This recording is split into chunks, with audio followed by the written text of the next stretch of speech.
आज के एपिसोड 13 है मन सुंदर की शुरुआत। दादी के उस सख्त और भावुक सवाल से होती है जब वो सबके सामने यह खुलासा करती है कि कल नाहर जी के ससुराल जाकर उन्हें पूरी सच्चाई पता चल चुकी है और अब नाहर जी अपनी जिंदगी में आगे बढ़ने का फैसला कर चुके हैं।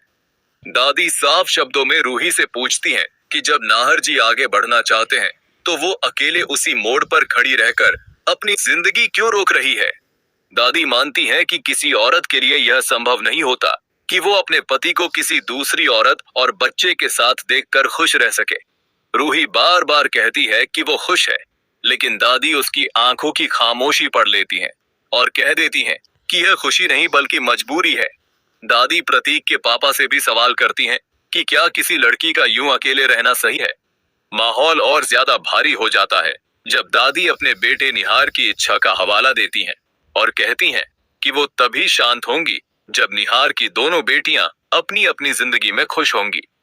जूही बीच बीच में माहौल संभालने की कोशिश करती है, लेकिन दादी साफ कह देती हैं कि अगर नाहर जी ने आगे बढ़ने का फैसला कर लिया है तो रूही को भी अब अपनी जिंदगी में आगे बढ़ जाना चाहिए। प्रतीक के पापा भी भारी मन से दादी की बात का समर्थन करते हैं और रूही को समझाते हैं कि एकतरफा प्यार में जिंदगी भर रुक जाना खुद के साथ अन्याय है। इसी बीच कहानी का ट्रैक स्पर्श की तरफ जाता है, जहां पूनम जानबूझकर स्पर्श की गर्लफ्रेंड के फोन कॉल और मैसेज डिलीट कर देती है ताकि स्पर्श और रूही के बीच गलतफहमी पैदा हो सके। पूनम के चेहरे से साफ झलकता है कि वो यह सब किसी बड़े प्लान के तहत कर रही है। फिर कहानी वापस दादी और रूही के इमोशनल सीन पर लौटती है, जहां दादी रूही से हाथ जोड़कर कहती हैं कि अगर उनकी जिंदगी की आखिरी इच्छा पूरी करनी है तो उसे शादी के लिए हाँ कहना होगी। दादी यहां तक कह देती है कि अगर रूही ने मना किया तो शायद वो यह सदमा सह नहीं पाएंगी। दादी के आंसू, कांपती आवाज और भावनात्मक दबाव रूही को अंदर से तोड़ देता है और आखिरकार रूही दादी की खुशी के लिए शादी के लिए हाँ कह देती है। यह सुनते ही दादी भावुक होकर रूही को गले लगा लेती हैं और कहती हैं कि अब उन्हें अपने बेटे निहार का मुस्कुराता हुआ चेहरा दिखाई दे रहा है। लेकिन कहानी यही नहीं रुकती, क्योंकि इसी बीच असली साजिश सामने आती है जब पूनम और नाहर जी की दादी सुमित्रा के बीच एक गुप्त डील दिखाई जाती है, जहां सुमित्रा साफ कहती है कि अगर रूही को नाहर की जिंदगी और इस घर से हमेशा के लिए दूर करना है तो बदले में मुन्नी को इस घर में बराबर का हक मिलेगा। सुमित्रा यहाँ तक सबूत दिखाती है कि उसने पहले ही कागजों में मुन्नी का नाम लिख दिया है।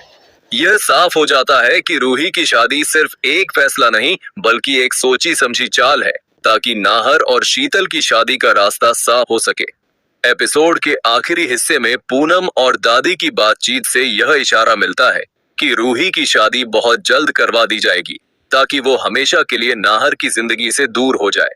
वहीं दूसरी तरफ रूही खुद अपने फैसले को लेकर टूट चुकी है और समझ नहीं पा रही कि दादी से किया हुआ वादा वो कैसे निभाएगी।